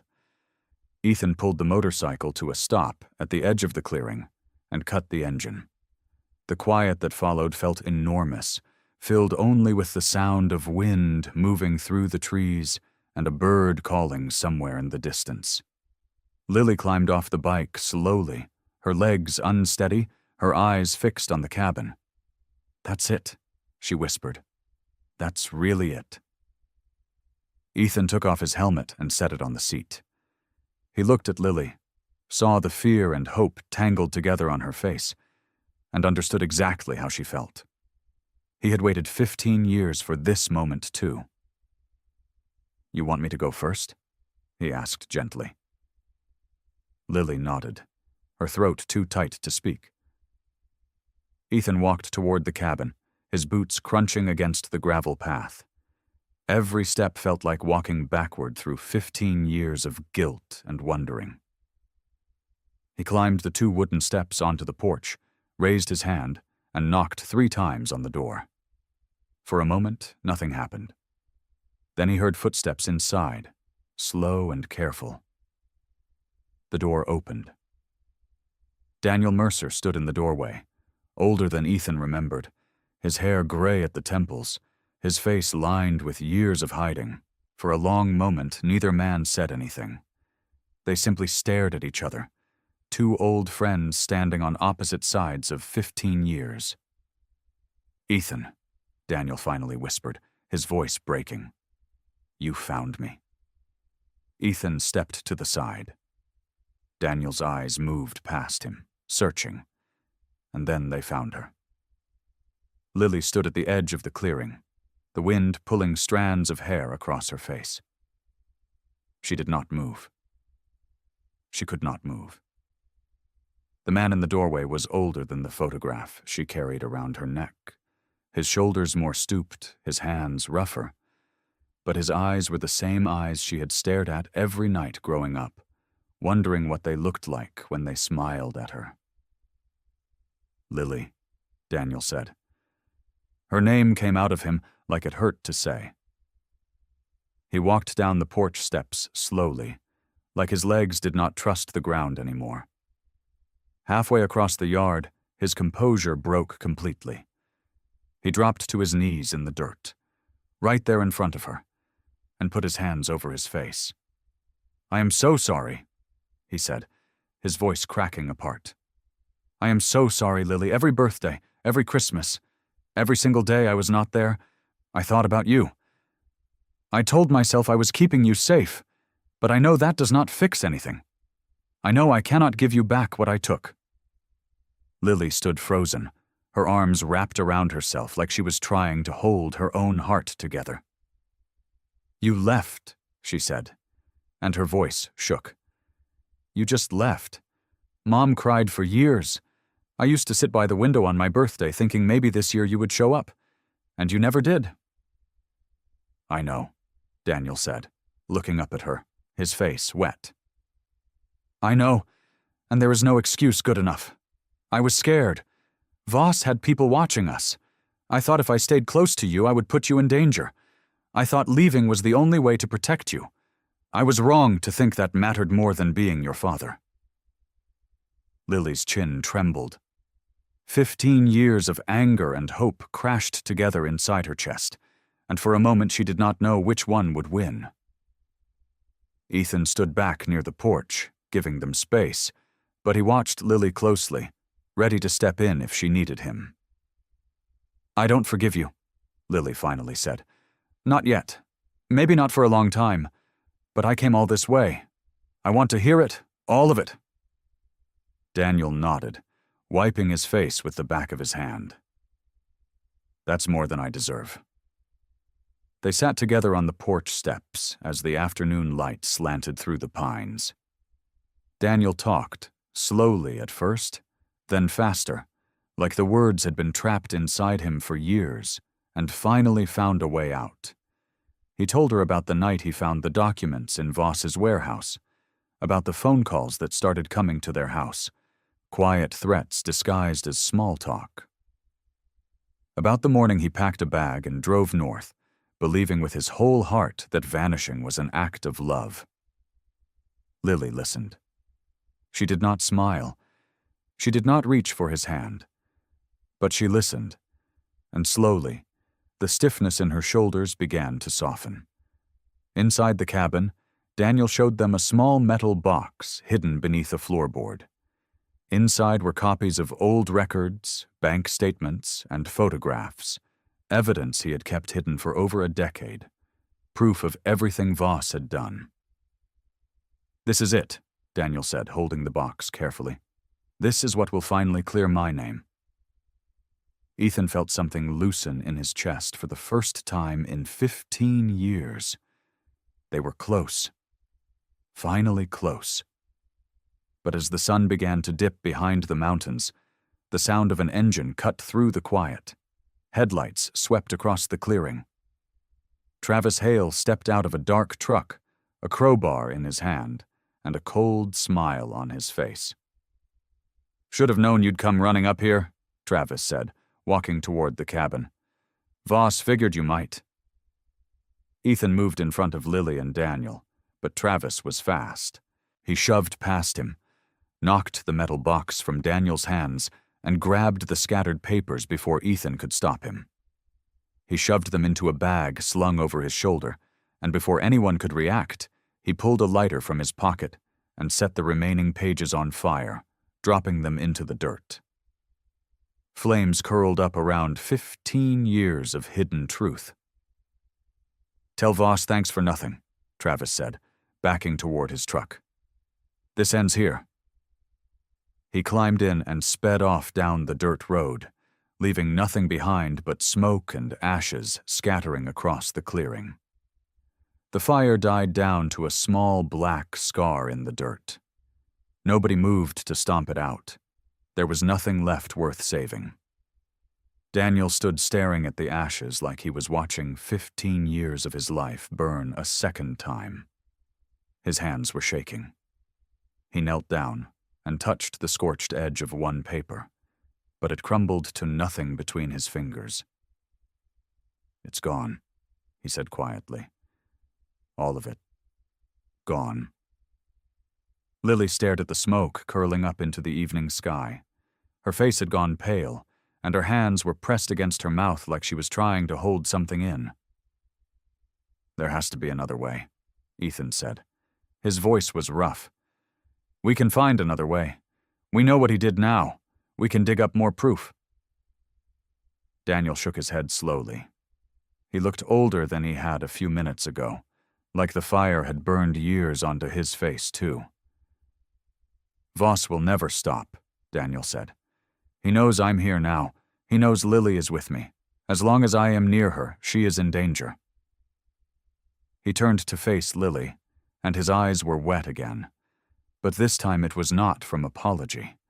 It was from fear. "I have to leave," Daniel said. "I have to disappear again. It's the only way to keep you safe." Lily's whole body went stiff. "No," she said. "No, you don't get to do that again. You don't get to just decide that and walk away like it's the only answer. Lily, please try to understand." "I understand perfectly," Lily said, her voice rising, cracking at the edges. "You are choosing to leave. Again, just like before. You're standing right here telling me that disappearing is love. It is not love. It is running." "I am trying to protect you," Daniel said. "You keep saying that," Lily said, tears spilling down her cheeks now. "But all it does is leave me alone, every single time." She turned away from both of them, wrapping her arms around herself, staring out at the dark tree line like she wanted to disappear into it herself. Ethan stood between them, feeling like the ground had shifted under his boots. He had promised Daniel, all those years ago, that he would keep Lily safe. He had promised himself the same thing the night he stepped between her and Travis at the diner. And now here they were, evidence burned to ash. Daniel talking about running again, and Lily breaking apart right in front of him. He had failed. That was the only thought that would come to him. He had failed to protect the truth. He had failed to stop Travis. He had failed to keep this family from cracking apart again, right when it had finally started to come together. "Daniel," Ethan said, his voice low. "Running didn't work the first time. What makes you think it'll work now?" Daniel did not answer. He just looked at the ashes on the ground, his jaw tight, his eyes far away. Nobody spoke for a long moment. The wind moved through the pines, carrying the smell of smoke, and somewhere in the distance, an owl called out into the coming dark. Later, after Daniel had gone inside the cabin to pack a bag, and Lily had walked off toward the tree line alone, needing space nobody could give her, Ethan walked back to where he had left his motorcycle at the edge of the clearing. He lowered himself down onto the cold ground beside it, his back against the rear wheel, and stared out at nothing. 15 years he had carried that letter in his chest, the promise he never understood. "If my daughter ever needs someone, please be the person I promised you would be." He had thought finding Lily was the hard part. He had thought protecting her from Travis was the hard part. He had been wrong. The real danger was still out there, and the evidence that could have stopped it was nothing but ash blowing across a mountain clearing. Daniel was talking about disappearing again. Lily was breaking apart from the inside. And Ethan, the man who was supposed to be strong enough for all of it, sat alone in the dirt beside his bike, wondering if he had any right to call himself a protector at all. Ethan did not hear her coming until she was standing right in front of him, her sneakers quiet on the pine needles, her arms still wrapped tight around herself against the cold. "You look like you gave up," Lily said. Ethan did not look up right away. He kept his eyes on the dark trees, on nothing at all. "Maybe I did." "That's not allowed," Lily said. That made him look at her. She sat down next to him on the cold ground, close enough that their shoulders almost touched, and pulled her knees up to her chest the way she used to do when she was little, though Ethan had never seen her do it before. Some things a person just carries their whole life. "You don't get to give up," she said. "Not you. Out of everybody in the world, not you." "Lily, I burned the evidence. Well, Travis did. But I let it happen. I let him walk right in and take it. I promised your father I would keep you safe, and I have spent this whole time chasing a truth I could not even hold on to for one night."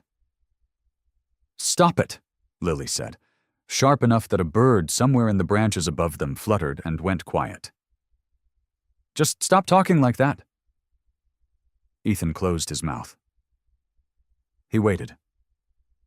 Lily stared out at the dark trees for a moment, gathering herself, and when she spoke again her voice was softer but no less certain.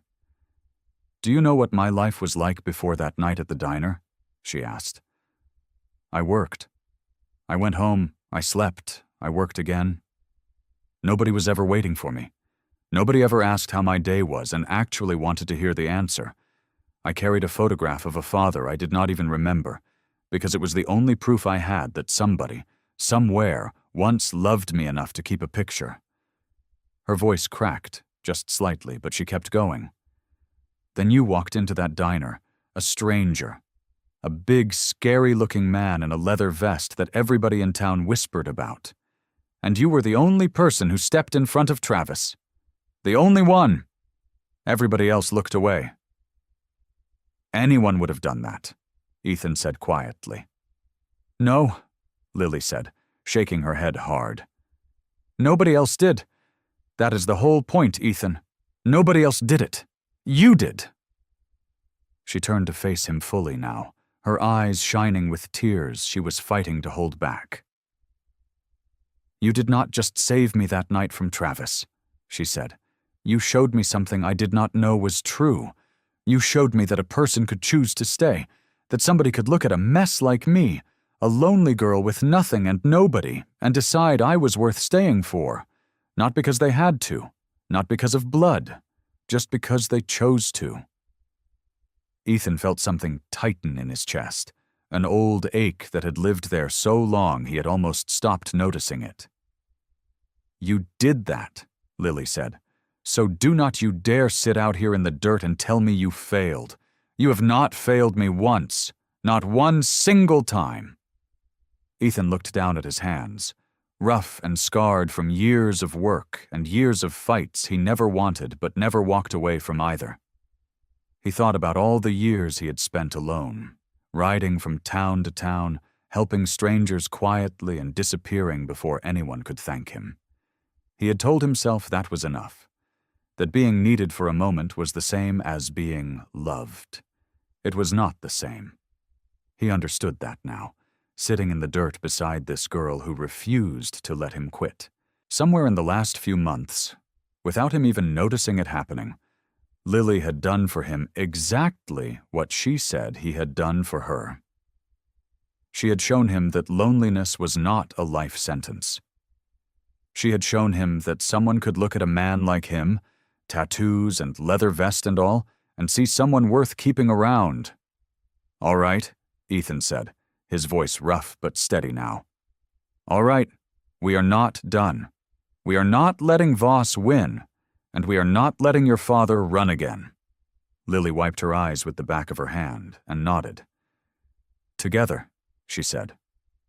"Together," Ethan agreed. They found Daniel in the back room of Marcus's shop, sitting at a folding table under a bare light bulb. He looked smaller than Ethan remembered him being, back when they were young and reckless and thought nothing could ever touch them. 15 years of hiding had worn him down in ways that showed in his shoulders, in the way his hands shook slightly when he reached for his coffee cup. "We need to go through everything again," Ethan said, setting a cardboard box on the table. "Every scrap of paper, every photo. Travis got the journal, but he did not get everything." Daniel nodded slowly. "There's not much left. I kept most things scattered on purpose. Never wanted it all in one place. Too easy to lose that way." "Smart," Marcus said from the doorway, arms crossed. "But it means we're digging through crumbs now instead of a whole loaf." Lily said nothing. She sat at the edge of the table, the old photograph resting in her palms like it always did, like it was a small bird she was afraid of startling. She had looked at that picture 10,000 times in her life. She knew every crease in the paper, every faded color, every shadow in the background. Her father standing beside another man outside a warehouse, both of them squinting against the sun. "Lily?" Ethan said gently. "You all right?" She did not answer right away.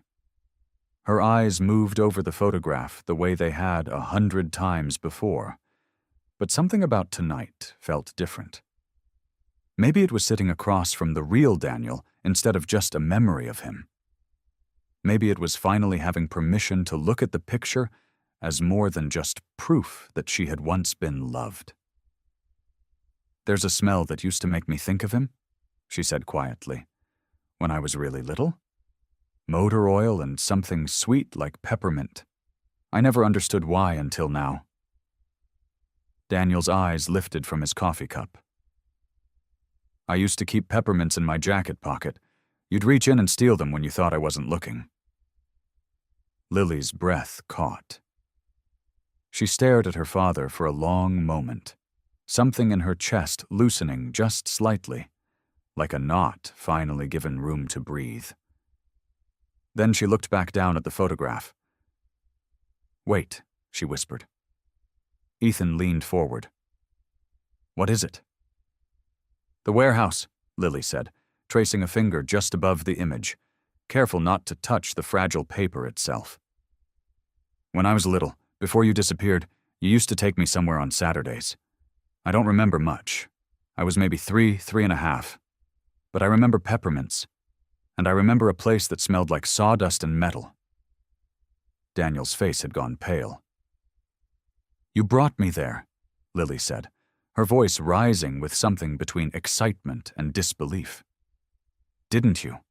This warehouse in the picture. This is the place you used to take me." Daniel swallowed hard. "It was the safest place I knew. Nobody thought to look for us there. I used to bring you on Saturday mornings before your mother woke up, just so we could have that time together without anyone watching." Ethan felt something shift in the room, a small piece of a much bigger puzzle sliding into place. "Daniel," he said slowly, "is there anything at that warehouse now? Anything you might have left behind?" Daniel shook his head. "It's been 15 years, Ethan. Whatever I hid there is long gone. Buildings like that get torn down, sold, gutted." "Not this one," Lily said suddenly. Everyone turned to look at her. She held the photograph up toward the light, angling it so the bare bulb overhead caught the surface just right. There, in the corner of the image, barely visible unless you knew to look for it, was a small marking scratched into the wood beside the warehouse door.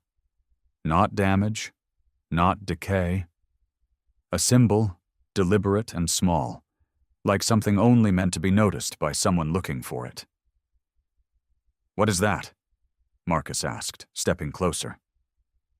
Daniel's mouth fell open. "That's mine," he said, his voice barely above a whisper. "That's the mark I used. I used it back when I was still with the department, before all of this happened. It means there's something hidden nearby. I marked places where I stashed backup evidence, in case anything ever happened to the originals." Lily looked up at her father, then at Ethan, her eyes wide with the same fierce hope that had carried her this entire journey. "There's more evidence," she said, "and I think I know exactly where to find it." The warehouse still stood at the edge of town, past the train tracks where the road turned to gravel and the streetlights gave up trying. Ethan drove his motorcycle slow, the headlight cutting through the dark, with Daniel and Marcus following behind in Marcus's truck. Lily rode behind Ethan, her arms wrapped around his waist, the photograph tucked safe inside her jacket pocket. The building looked exactly like it did in the picture, only older. The wood siding had gone gray and soft with rot. Weeds pushed up through cracks in the concrete lot. A chain hung on the door, rusted through in the middle, like it had given up its job years ago. "This is it," Daniel said, stepping down from the truck. His voice sounded strange, caught somewhere between fear and something like relief. "I never thought I'd stand here again." Ethan scanned the area first, the way he always did.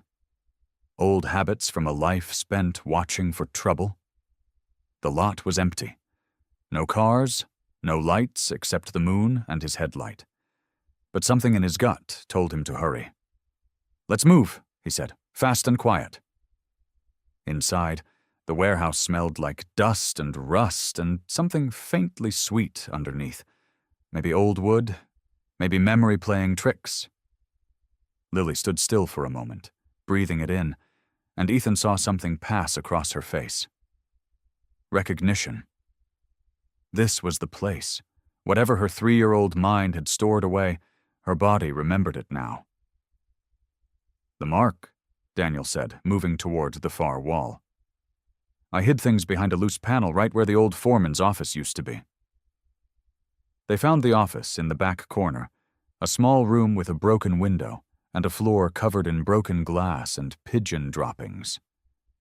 Daniel knelt by the wall and ran his hands along the wood until he found what he was looking for, a panel slightly different from the rest, held by 2 nails instead of 4.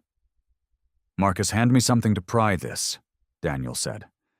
Marcus passed him a crowbar from the truck, and Daniel worked the panel loose with shaking hands. Behind it sat a metal box, dented and rusted at the edges, but sealed tight. "This is it," Daniel whispered. "This is everything." Inside the box were papers, yellowed with age but still readable. Financial records, photographs, a handwritten ledger listing names, dates, amounts of money moved from struggling families into Richard Voss's accounts through schemes that looked legal on paper but were built entirely on lies. There were signatures, bank statements, enough to connect Voss directly to years of fraud. "This proves everything," Lily said, flipping through the pages with careful hands. "This proves you were telling the truth. About all of it." Daniel's eyes filled with tears. "I always meant to come back for this. I just never found the right time. Never found the courage." Ethan placed a hand on his old friend's shoulder. "You found it tonight." A sound outside made Ethan freeze. Tires on gravel, headlights sweeping across the broken windows. "Someone's here," Marcus said, moving towards the door. Ethan grabbed the metal box and shoved it into Lily's arms. "Get to the truck, now!" They moved fast through the warehouse, Daniel leading the way through the dark, Lily clutching the box against her chest like it held her whole life inside it, because in a way, it did. Ethan stayed close behind, watching the shadows, ready for whatever waited outside. When they burst through the door, the headlights belonged to nothing more than a passing truck on the main road, taillights disappearing into the distance.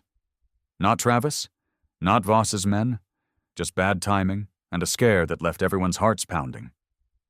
Still, Ethan did not relax. "We need to move," he said. "Voss will figure out we came here eventually.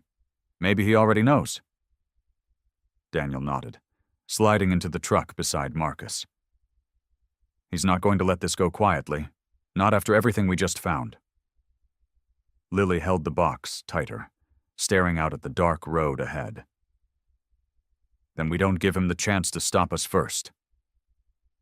Ethan swung his leg over his motorcycle, feeling the weight of what they carried, the truth finally within reach after 15 years of silence. But he knew Daniel was right. Voss had too much to lose, and men like that never went down without a fight. Richard Voss found them the next morning, standing outside the small diner where this whole thing had started. He arrived in a black car that looked too clean for the dusty street, wearing a suit that cost more than most people in town made in a month. His smile was smooth, practiced, the kind of smile that had talked his way out of trouble for years. "Daniel Mercer," he said, stepping out of the car like he owned the sidewalk. "I heard a rumor you were back in town. I didn't believe it. Ghosts don't usually come home." Daniel stood his ground, though Ethan could see his hands trembling at his sides. "I'm not a ghost, Richard. I'm a man who kept records." Voss laughed, but there was no warmth in it. "Records, old papers in a rotten box. Do you really think anyone will care? You disappeared for 15 years. You left your daughter alone. Who do you think a judge will believe? A respected businessman who built half this town? Or a man who ran away?" He turned his eyes toward Lily, and his smile got colder. "And you, sweetheart? Running around with bikers and criminals, chasing ghosts instead of finishing your shift. Nobody is going to take your word over mine. Nobody." Lily's chin lifted, even as her heart pounded. "The papers don't lie, Mr. Voss. Numbers don't care who you are." "Papers can be lost," Voss said quietly. "People can be discredited. You're a waitress with a sad story. I have lawyers. I have friends in this town who owe me favors. Think carefully before you try to ruin me." The street had gone quiet. A few people had stopped on the sidewalk, pretending to look at shop windows while listening closely. Word traveled fast in a small town, and everyone had heard whispers about the Mercer girl and the biker and the missing father. That was when Ethan stepped forward. He did not raise his voice. He did not need to. His size alone made people listen, but it was something steadier in him now. Something that came from finally having people worth standing beside. "She's not alone," Ethan said. "Neither is he. Not anymore." Voss looked him over, unimpressed. "And who exactly are you? Her bodyguard? Her father figure?" "I'm the man who watched you try to bury the truth for 15 years, Ethan said, "and I'm done letting fear win. You've had this town scared of losing their jobs, their homes, their businesses if they crossed you. That's over. You think anyone will believe a criminal biker over me? Voss snapped, his composure cracking slightly. I think, Ethan said, people are tired of being scared, and I think once they see what's in that box, they'll believe their own eyes. Voss's jaw tightened. He looked at the small crowd gathering, at the faces no longer looking away. For the first time, something like worry flickered across his face. This isn't over, he said, sliding back into his car. You'll regret this. The car pulled away fast, gravel spraying behind the tires, but the silence it left behind felt different. Lighter somehow. An older woman named Mrs. Patterson, who ran the flower shop down the street, stepped closer to Lily. I remember your father, she said gently. He used to help fix things around here before he disappeared. Never thought bad of him, not really. Another man, the mechanic who had once refused to work on Ethan's bike out of fear, walked over and shook Daniel's hand. If Voss is scared of you, that tells me everything I need to know. Word spread through town like a fire catching dry grass. By that evening, people who had once crossed the street to avoid Ethan were nodding at him from their porches. Neighbors dropped by Emily's house with casseroles and kind words, telling Lily they always sensed something wasn't right about Voss. The fear that once kept the town silent began to crack, replaced by something braver. People started talking, sharing their own stories of Voss's schemes, families who'd lost land and savings through deals that had never made sense until now.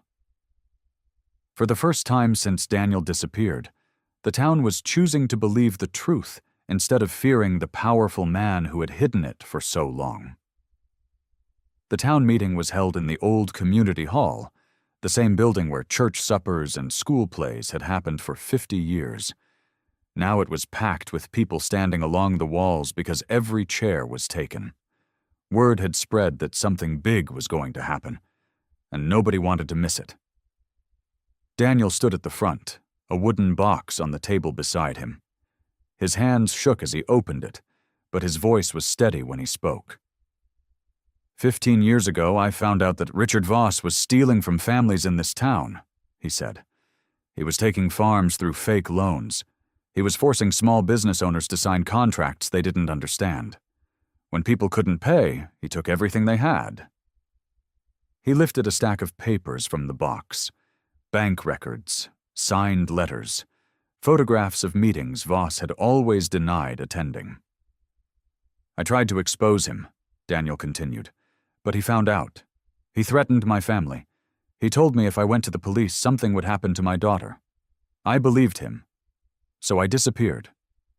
I thought if I was gone, Lily would be safe. I thought I was protecting her. His voice cracked on the last word. He looked up and found Lily's eyes in the crowd. I never stopped loving you, he said. Not for one single day. The room was silent except for the soft creak of the old wooden floor as people shifted their weight, listening. Sheriff Combs, a heavyset man who had known Daniel since they were boys, stepped forward and took the papers. He looked through them slowly, his face growing more serious with every page. This is real, he said finally. This is enough to open a proper investigation. He looked out at the crowd. Some of you lost your land. Some of you lost your savings. This explains why. A murmur rolled through the hall like a wave. Mr. Alvarez, who had lost his hardware store 8 years earlier, stood up with tears in his eyes. I always knew something was wrong with that loan, he said. I just couldn't prove it. One by one, people stood and shared their own stories. Families who had been quiet for years because they were scared of Voss's power finally found their voices. The truth, once it started coming out, could not be stopped. By the end of the night, everyone in that hall understood something important. Daniel Mercer had not abandoned his daughter because he did not love her. He had disappeared because he loved her too much to let her get hurt. Ethan stood near the back of the room, leaning against the wall with his arms crossed, watching everything unfold. He did not need to be in the spotlight. He never had. He simply wanted to see this moment happen. The moment when the truth finally became bigger than the fear that had buried it. After the meeting ended, people slowly filed out, some shaking Daniel's hand, some hugging Lily, some simply nodding at Ethan as they passed. The hall emptied until only a few people remained. Lily walked toward her father, who was still standing by the table, looking lost and unsure, like a man who did not know if he deserved to be forgiven. "Dad," she said softly. Daniel's eyes filled with tears. "I am so sorry," he said. "For every birthday, every holiday, every single day I wasn't there." Lily did not answer right away. She looked at him for a long moment, studying his face like she was trying to find the father she remembered from an old photograph. Then she stepped forward and wrapped her arms around him. Daniel broke down completely, holding his daughter like he was afraid she might disappear if he let go. "I never stopped thinking about you," he whispered into her hair. "Not for one single day." "I know," Lily said, her own tears falling now. "I know that now." Ethan watched from a distance, his throat tight, his chest full of something he did not have words for. He thought about the letter Daniel had left him 15 years ago, the one sentence that had haunted him for so long. "If my daughter ever needs someone, please be the person I promised you would be." He had spent years believing he failed that promise. Watching Lily and Daniel hold each other now, crying and laughing at the same time, Ethan finally understood the truth. The promise was not broken. It had simply taken 15 years to complete. Spring came slow to the town that year, but it came. Lily moved into a small apartment above the hardware store, the same one Mr. Alvarez had gotten back after the investigation cleared his name and returned his property. She kept 2 photographs on her dresser. One was the old, worn picture of her father standing outside the warehouse, the one that had started everything. The other was new. It showed Daniel, Ethan, and Lily standing together outside the community hall on the night of the town meeting. All 3 of them looking tired but relieved, like people who had just set down something heavy they had carried for a long time. Daniel found a small house on the edge of town, close enough that he and Lily could see each other every week. It was not easy at first. There were long silences at dinner. There were moments when Lily would look at her father and feel the old anger rise up in her chest, sharp and sudden, like a storm that had not fully passed. But she kept showing up. And so did he. "You don't have to forgive me all at once," Daniel told her one evening, sitting on the porch steps of his new house while the sun went down behind the trees. "I'm not asking for that." "I know," Lily said, "but I want to try. Every day, a little bit." That was enough for both of them. Ethan came around often, more than he ever expected he would. He fixed the loose step on Daniel's porch without being asked. He taught Lily how to change her own oil and rotate her tires, standing beside her in the gravel driveway with grease on his hands, patient as she fumbled with the wrench. "You're not doing this because Daniel asked you to?" Lily said one afternoon, wiping her hands on a rag. It was not quite a question. "No," Ethan admitted. "I'm doing it because I want to." Lily smiled at that. A real smile, the kind that reached her eyes. She had enrolled in nursing school that fall, taking classes at the community college 40 minutes away. The hours were long. She studied late into the night, flashcards spread across her kitchen table, cups of coffee going cold beside her textbooks. Some nights she called Ethan just to talk through what she had learned, testing herself out loud while he listened on the other end of the line, understanding maybe half of the medical terms, but nodding along anyway. "You're going to be a good nurse," he told her once. "You already take care of people. You just didn't know it had a name." Lily held on to those words on the hard days, the days when she wanted to quit, when the exams felt impossible, and the exhaustion sat heavy in her bones. She thought about the diner, about all those nights refilling coffee cups for strangers who barely looked at her, and she realized Ethan was right. She had always been taking care of people. Now she was just learning how to do it properly. Marcus Reed became a familiar face, too, showing up at Daniel's house with a case of soda and stories about the club, treating Lily like she had always been part of the family. Emily visited on weekends, watching her daughter and her former husband slowly find their way back to something resembling peace. Tears in her eyes more often than she wanted to admit. 2 years passed that way. Slow, steady, full of small moments that mattered more than big ones. Then came the day of the ceremony. The college gymnasium was decorated with blue and white banners, folding chairs set up in long rows, families crowding in with flowers and cameras. Lily sat near the front in her cap and gown, her hands folded tightly in her lap, waiting for her name to be called. Ethan stood near the back of the room, close to the exit doors, the same way he had stood at the town meeting 2 years before. He wore a clean shirt instead of his leather vest, though he still looked like exactly what he was, a big man who did not belong in crowded rooms full of proud parents and balloons. He watched Lily's row stand up one by one as names were announced, watched her walk across the stage when her turn came, watched her shake the dean's hand and hold up her diploma with a smile so bright it made his chest ache. When the ceremony ended and the crowd began to move, hugging graduates and taking pictures, Ethan quietly stepped toward the door, planning to slip away before anyone noticed him standing there. "Ethan!" Her voice cut through the noise of the gymnasium, sharp and clear. Ethan froze with his hand on the door.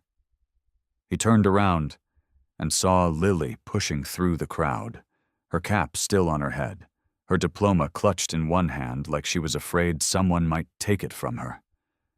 Her gown swished around her ankles as she hurried toward him, and behind her, Daniel and Emily and Marcus were watching, all of them smiling like they already knew what was about to happen.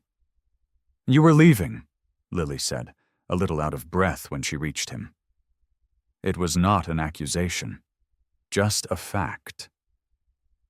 "Didn't want to make a fuss," Ethan said, shifting his weight. He felt bigger than usual in that room. Too big, too rough around the edges for a place with balloons and banners and proud mothers crying happy tears. "Too late," Lily said. "There's going to be a fuss." She turned around before he could argue, facing the small crowd that had gathered near the door. Some were her classmates. Some were strangers, parents of other graduates, people from town who had come to watch their own children walk across that stage. A few of them Ethan recognized. The bank teller who used to look away when he walked in. The man who ran the hardware store below Lily's apartment. People who once crossed the street when they saw his motorcycle coming. "Everyone," Lily said, her voice steady even though her hands were shaking around the diploma. "This is Ethan Cole." The room quieted a little. Ethan felt his ears go hot. 2 years ago, a man grabbed me at the diner where I worked, Lily continued. He wasn't asking. He was threatening me. Nobody in that room moved to help. Nobody except this man. She looked up at Ethan, and her eyes were bright, the same way they had been on stage minutes before. He stepped between me and danger without knowing anything about me, just because it was the right thing to do. And then he found out my father was his best friend, the one he thought he lost forever. He could have walked away after that. He could have decided it wasn't his problem anymore. Instead, he stayed. Her voice caught, just for a second.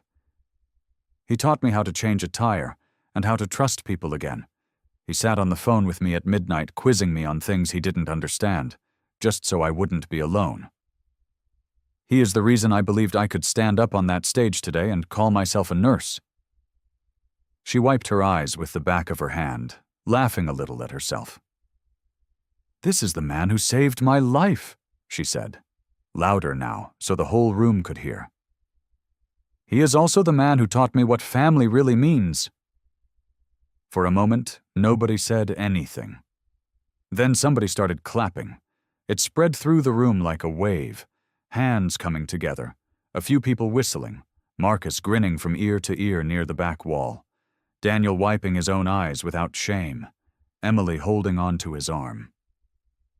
Ethan stood there, frozen, feeling 45 years old and about 6 years old at the same time. He was not a man used to being looked at with anything but suspicion. He did not know what to do with all those eyes on him, warm instead of wary. "You didn't have to do that," he said quietly to Lily, once the noise settled. "Yes, I did," Lily said, and she hugged him, diploma and all, her cap knocking against his shoulder. "Everybody should know who saved me, even if you'd rather sneak out the back door." Ethan laughed, a low, rough sound, and hugged her back. Later, walking out to the parking lot with his hands in his pockets, an older woman stopped him near his motorcycle. He didn't recognize her at first. "You fixed my grandson's bike 3 years ago," she said. "Never let him pay you. I always wondered who you were." Ethan shrugged. "Just a guy passing through?" The woman shook her head, smiling. "No," she said. "You're the reason this town believes in good people again." She walked away before he could answer. Ethan stood there a moment, looking at his bike, at the gymnasium behind him, full of light and noise, and people he had once thought would never see him as anything but a threat. Something in his chest loosened, like a knot untying after years of being pulled tight. I hope you like this story. Please share what's your favorite part of the story and where in the world you are watching from. Have a wonderful day.